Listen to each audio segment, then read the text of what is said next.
বেহায়া নারীর বেপরদিগি আর বেহায়াপনার অসভ্যতা মোটেই কমছে না, মোটেই কমছে না। গ্রামকে গ্রাম, দেশকে দেশ, এলাকাকে এলাকা মহিলাদের বেপরদিগি আর অসভ্যতা নাফরমানি দেখলে মনে হয় যেন মহিলারা এটা সিদ্ধান্ত নিছে আর বেশি দিন বাঁচতাম না, শেষ জেদ্দুর ফারি দেখাইয়া যাই মানুষের। বেহায়া হয়, এটা মনে হয় যেন তারা বুঝ করে নিছে যে এই লক্ষণ দেয়া যার মনে বেশি দিন বাঁচতাম না, জেদ্দুর ফারি দেখাইয়া যায়। ছি ছি ছি ছি ছি ছি ছি ছি। আল্লাহ আপনি মাফ করে দেন। মা বোনদের কলিজায় বুঝ দরকার।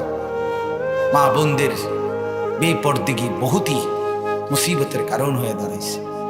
আল্লাহ তাআলার আযাব আসতেছে বার বার বার বার বার বার। আবহাওয়া তীব্র হয়ে যাওয়া এটা আমাদের জন্য আযাব। এতটা গরম, এতটা প্রচন্ড গরম আমাদের বাংলাদেশের আবহাওয়ার সাথে ইতিপূর্বে আগে পরিচিত ছিল না।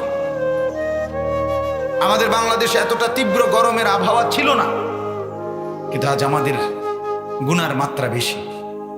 আমাদের গুনার আগুন ঘরকে ঘর জ্বলছে, পরিবারকে পরিবার জ্বলছে। কত মানুষের আহাজারি কান্না, নিজের স্ত্রী বেহায়া বেপর্দা, মেয়ে বেহায়া বেপর্দা। হায় হায় হায় হায় হায় হায়।